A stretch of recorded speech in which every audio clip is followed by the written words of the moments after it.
Dear students, welcome to learn this chapter linear equation of two variable। तो सबसे पहले हम लोग चैप्टर स्टार्ट करने के पहले सबसे पहले इस चैप्टर में जो ये वर्ड्स आए हुए हैं लिखे हुए हैं जो, तो इनका मीनिंग समझेंगे। ठीक है ना भाई। देखिए, कोई भी चीज को अगर डीपली पढ़ा जाए तो ही उस एजुकेशन का मतलब होता है। अगर मान लीजिए कि ऐसे हम लोग जो है पढ़ लेंगे तो उससे कोई फायदा नहीं होता है, आगे चल करके भी हम लोग फंसेंगे। इसलिए जो है हम लोग डीपली पढ़ेंगे, और आप जो है डीपली अगर पढ़ना चाहते हैं तो ही आप पूरा वीडियो देखें, अन्यथा आप जो है स्किप करके हट सकते हैं। ठीक है ना। तो इसमें से सबसे पहले हम लोग पढ़ेंगे linear equation of two variable में। बच्चों सबसे पहले हम लोग यहाँ पर देखते हैं टू वेरिएबल। ये जो टू वेरिएबल है, ये दो चर का क्या मतलब होता है। बच्चों सबसे पहले आपको हम वेरिएबल ही बता देते हैं। तो वेरिएबल का मतलब होता है कि ऐसा जो यहाँ पर हम लोग एक्स वाई जेड वगैरह यूज करते हैं, तो जो अपनी वैल्यू को बदलता रहता है, बदल लेगा, तो इसको हम लोग वेरिएबल कहते हैं। अब यहाँ पर टू वेरिएबल है तो दो चर आएंगे, एक एक्स होगा और एक वाई होगा। बदलने का मतलब ये है कि यहाँ पर जो ये एक्स आएगा, ठीक है ना, इस प्रकार से होगा linear equation of two variable. लेकिन इसमें जो एक्स होगा इसको आप लोग इंडिपेंडेंट वेरिएबल बोलेंगे, अर्थात ये स्वतंत्र चर है। इसकी वैल्यू को स्वतंत्र रूप से आप लोग दे सकते हैं, जो भी चाहे दे सकते हैं। लेकिन y का वैल्यू ऐसा नहीं कर सकते। x का वैल्यू ही हमेशा रखेंगे पहले, और उसके बाद फिर y का वैल्यू जिस हिसाब से आप लोगों को मिलेगा वही आपको स्वीकार करना पड़ेगा। लेकिन है तो वो भी ना वेरिएबल, क्योंकि x के मान पर y का मान डिपेंड जरूर कर रहा है, लेकिन यहाँ पर इसका मान भी बदल रहा है, इसलिए इसको भी आप लोग वेरिएबल, इसको कहते हैं x को स्वतंत्र चर और y को कहते हैं परतंत्र चर। तो ये तो हुआ वेरिएबल का मतलब। अब आप लोगों को बताते हैं इसमें लीनियर क्या है। लीनियर का क्या मतलब होता है। तो लीनियर इसमें से मतलब रैखिक।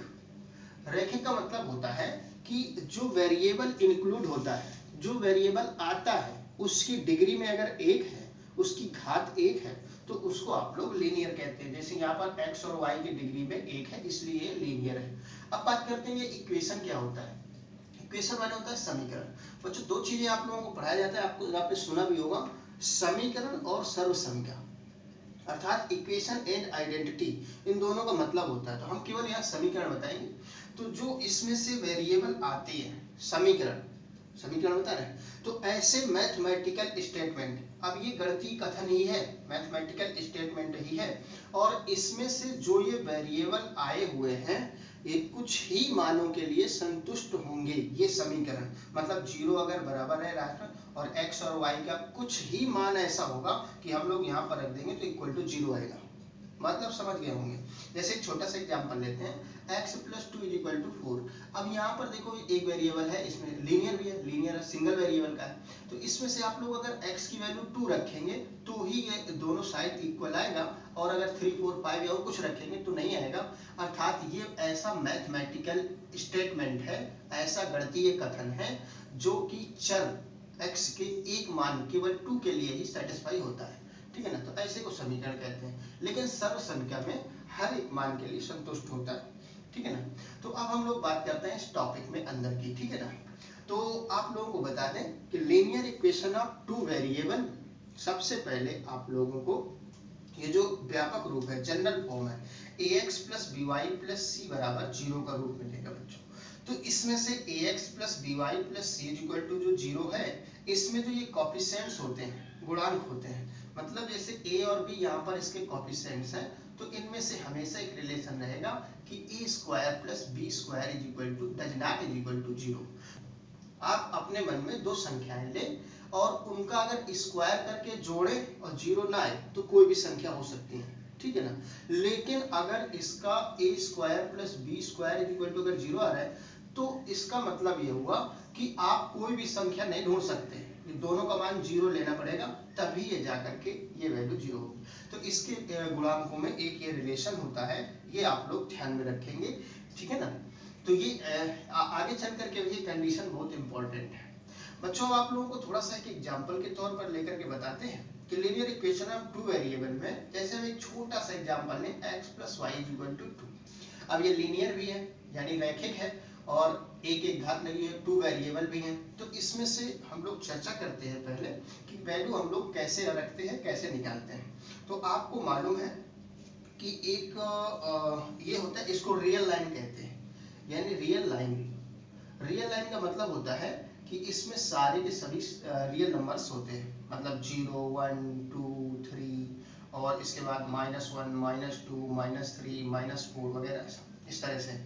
तो इसमें से 0 और 1 के बीच में जो भी नंबर होते हैं वो यहाँ होते हैं, सब लिखे नहीं जा सकते, इसलिए हम लोग केवल पूर्णांक वैल्यू लिख देते हैं और ये समझते हैं कि इसके अंदर ये सारे के सारे नंबर्स हैं यहाँ पर, ठीक है ना। अब ये जो x का वैल्यू होता है, x का ये वैल्यू होता है, तो आप लोग इसमें से ही लेते हैं, ये रियल लाइन होता है, रियल नंबर से ही आप लोग वैल्यू लेते हैं। तो हम लोग मोटे तौर पर लेते हैं, जैसे 1 2 3 4 0 -1। आप लोग लेने के लिए चाहे 0.1 0.2 0.3 कोई भी वैल्यू आप लोग जो है तो इस लाइन से यानी रियल लाइन से कोई भी रियल नंबर आप लोग ले सकते हैं। कोई आवश्यक नहीं होता है कि आप 1 ही लेंगे 2 ही लेंगे, आप लोग 0.5 भी ले सकते हैं, 0.33 भी ले सकते हैं, 0.43 भी ले सकते हैं, कुछ भी ले सकते हैं, √2 √5, लेकिन हम लोग आसानी के लिए केवल यही लेते हैं। तो यहाँ से अगर आप लोग देखें कि y बराबर, इसको हम लोग ट्रांसपोजिशन कर रहे हैं तो 2 - x, तो यहाँ से अगर x का वैल्यू डिफरेंट लें, ठीक है ना, हम लोग अब जो है जैसे x का मान हम लोग डिफरेंट लेंगे। सबसे पहले हम लोग 0 लेते हैं, ठीक है ना, मतलब ये 0 लिया, तो 0 लेंगे अगर, तो आप लोगों को y का वैल्यू यहाँ 0 अगर रख देंगे x का वैल्यू, तो y का वैल्यू मिलेगा 2। अब आप लोग 1 लेंगे तो आप लोगों को मिलेगा इस प्रकार से, यहाँ पर 1 रख देंगे तो मिलेगा 1। अगर आप लोग 2 ले लेंगे तो आप लोगों को मिलेगा यहाँ पर 0। तो अब हम लोग जो है अगर -1 ले लें, ये -1 अगर यहाँ से ले लें, तो -1 अगर रखते हैं तो देखिए -1 ये है, माइनस यहाँ तो प्लस का 3 आ जाएगा, और इसके बाद अगर -2 ले लेंगे तो प्लस का 4 आ जाएगा, ठीक है ना, इस प्रकार से। तो बच्चों ये y की वैल्यू मिल जाएगी। तो x का मान हम लोगों ने बदल के रखा है क्योंकि वेरिएबल है, हमने रखा 1 2 3 0 1 2 रखे हैं, 0 -1 -2 ऐसे रखा है। आप चाहे तो इसके भी ले सकते हैं, अंदर जो वैल्यू छोटे मतलब और भी छोटे रियल नंबर्स हैं, 0.2 0.4 √3 √5 वगैरह, आप समझ जाइए कौन से सारे नंबर कोई भी ले सकते हैं। इस प्रकार से y का भी वैल्यू मिलेगा। तो बच्चों आप लोगों को बता दें कि इसमें से अगर x और y का जो ये पेयर है, अगर आप लोग इसको ठीक से देखें, जैसे ये पहला वाला पेयर मिल रहा है -2, 4, दूसरा वाला मिल रहा है पेयर आप लोगों को -1, 3, और इसके बाद मिल रहा है आप लोगों को 0, 2, और इसके बाद है 1, 1, इसके बाद है 2, 0। इस प्रकार से आप लोगों को पेयर मिल रहा है। तो इनको आप लोगों को पता है कि इसको हम लोग कोऑर्डिनेट कहते हैं, निर्देशांक कहते हैं। अब ये निर्देशांक होते हैं, तो ये जो है कहाँ पर समतल पर x अक्ष और y अक्ष खींच करके हम लोग बना सकते हैं। मतलब इस प्रकार से, जैसे आप लोग ये देखें कि एक x एक्सिस ले लिया और x एक्सिस में ये वाली लाइन आ जाएगी, अर्थात 0 1 2 3 4 आगे भी, और -1 -2 और इस प्रकार से -3, और यहाँ भी 1 2 3 और इसके बाद -1 -2 और -3, और ये x एक्सिस है और ये y एक्सिस है बच्चों। तो इस प्रकार से अगर हम लोग ये सभी पॉइंट्स को रिप्रेजेंट करें, तो सभी पॉइंट्स मतलब -2 और 4, तो यहाँ पर -2 है तो ये 4 आ रहा है, तो 4 यहाँ पर कहीं है, तो -2 और 4 देखिए जरा यहाँ पर आएगा, ऐसे आप लोग रिप्रेजेंट करते हो। इसके बाद जो है दूसरा हम लोग देखें इसमें, तो -1, 3, तो -1, 3 है, तो ये यहाँ पर पॉइंट मिल जाएगा। इसके बाद जो है 0, 2, तो 0 अगर हम लोग x में 0 लें तो y में 2 मिलेगा। इसके बाद है 1, 1, तो 1, 1 आपको यहाँ पर मिल जाएगा। इसके बाद है 2, 0, तो 2, 0 2 है और y 0 है, तो बच्चों ऐसे। तो इसको अगर आप लोग मिलाएं, ठीक है ना, इसको अगर हम लोग ऐसे मिलाते हैं तो ये इस प्रकार से एक सीधी रेखा मिलती है। बच्चों ध्यान रखिएगा, ये एक स्ट्रेट लाइन मिलता है, सरल रेखा मिलती है। और याद रहे अगर हम लोग यहाँ के सारे पॉइंट्स जो यहाँ पर हम लोगों ने तो 1 लिया 2 लिया, सीधे यहाँ के पॉइंट्स लिए नहीं, इसलिए हम लोगों को ये केवल पॉइंट मिले। अगर आप लोग यहाँ के सारे पॉइंट्स ले लें तो आपको यहाँ के सभी पॉइंट्स मिल जाएंगे और ये पूरी तरह से इस तरह से एक सरल रेखा प्राप्त हो जाएगी। तो कुल मिलाकर के कहने का मतलब ये है कि ये जो लीनियर इक्वेशन ऑफ 2 वेरिएबल है, किसी भी प्रकार का आप लोग ले लें, तो वो सरल रेखा प्रदर्शित करता है समतल। क्लियर है? तो इस प्रकार से हम लोग कह सकते हैं कि linear equation of 2 variable always represent a straight line in a plane, अर्थात एक चर वाला रैखिक समीकरण सदैव एक सरल रेखा को प्रदर्शित करता है समतल पर। बात समझ में आ रही कि नहीं? तो इस तरह से हम लोगों ने, अब इसका ग्राफ अगर आप लोगों को बनाना पड़े तो ग्राफ बनाने का यही एक स्ट्रक्चर होता है कि इसे आप लोग लेंगे, एक अगर इक्वेशन होगा तो उसकी एक लाइन बनेगी, अगर इसके साथ में दूसरा भी लगा दिया जाए तो उसकी दूसरी स्ट्रेट लाइन बनेगी, ठीक है ना।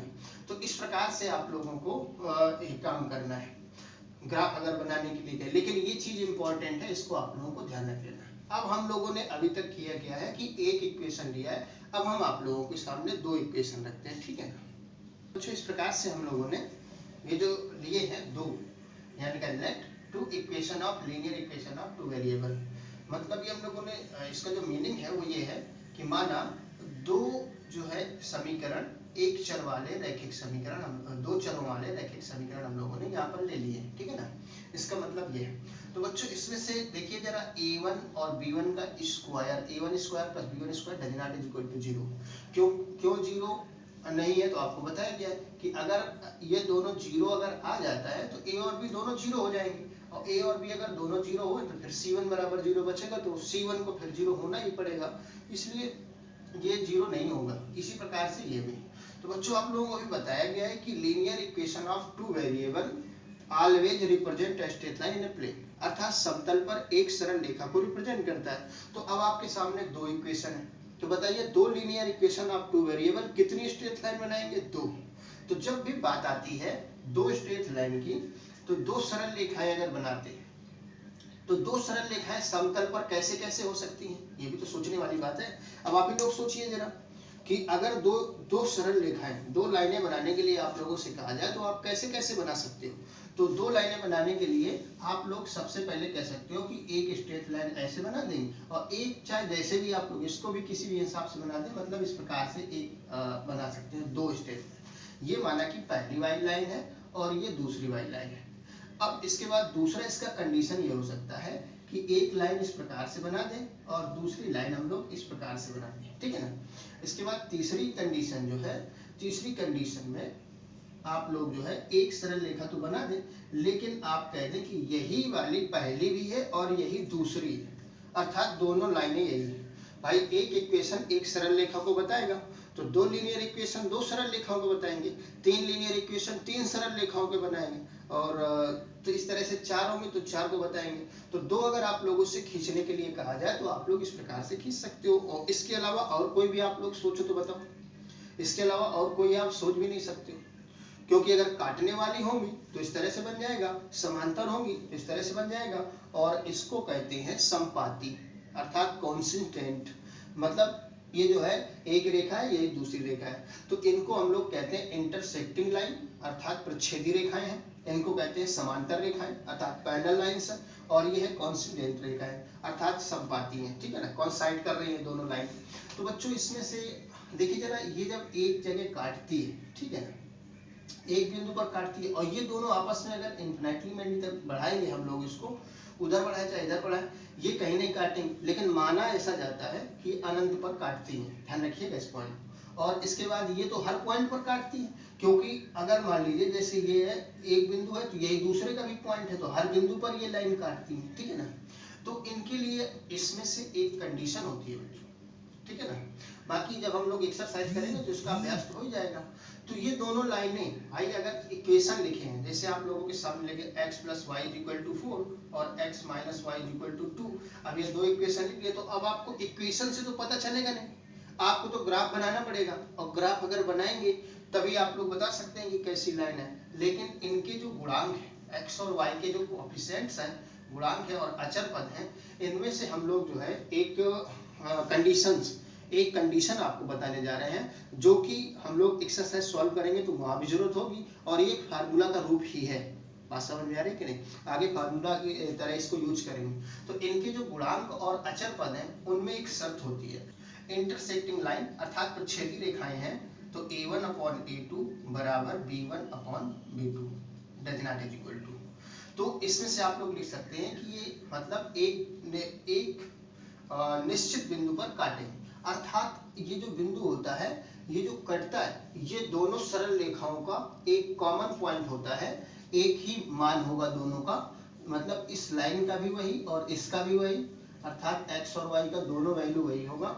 इसलिए उसको यूनिक सॉल्यूशन बोला जाता है, अद्वितीय हल, यूनिक सॉल्यूशन इसको कहते हैं हम लोग अद्वितीय हल। ठीक है ना बच्चों।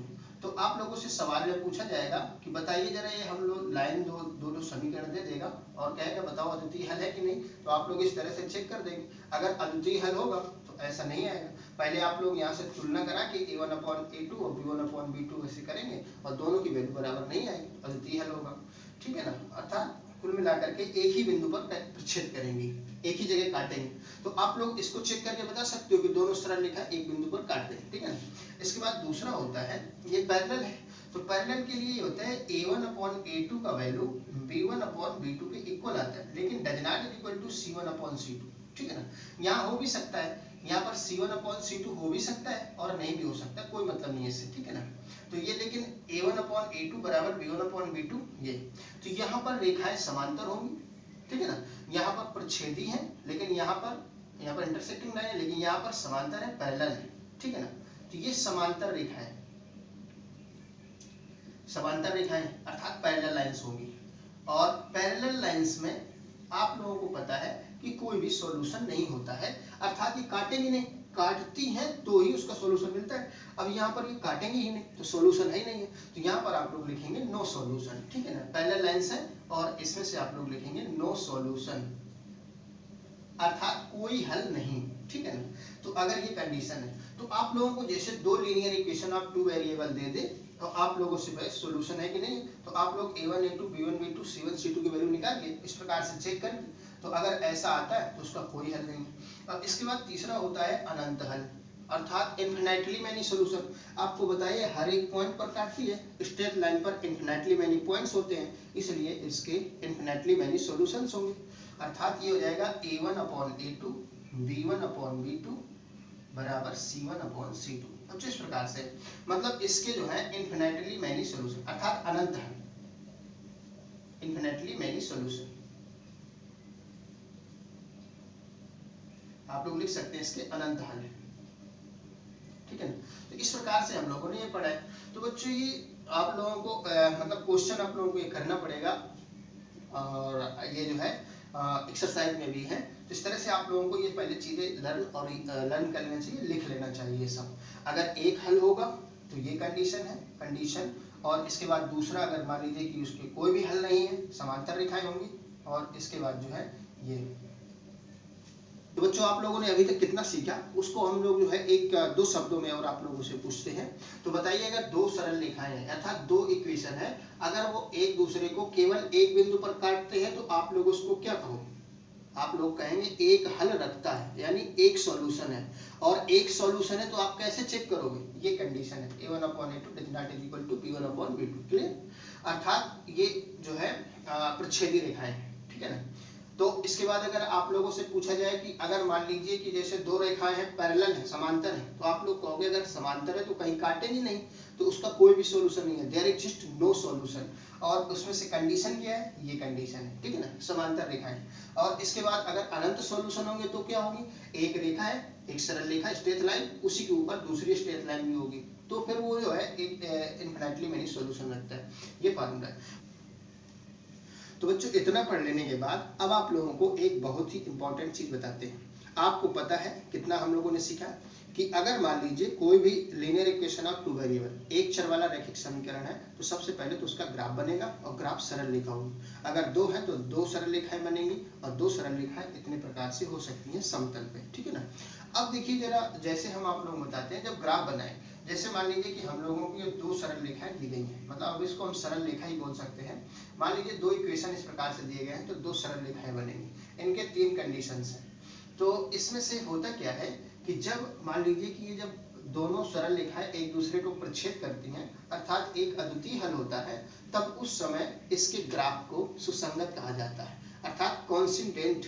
ठीक है ना, कॉन्सिडेंट कहा जाता है अगर एक बिंदु पर काटती है या अनंत बिंदु पर काटती है। ठीक है ना, एक बिंदु पर काटे या अनंत बिंदु पर काटे तो उसका ग्राफ, ध्यान रखिए, ग्राफ सुसंगत होता है, ग्राफ कॉन्सिडेंट होता है अगर एक पर काटे या।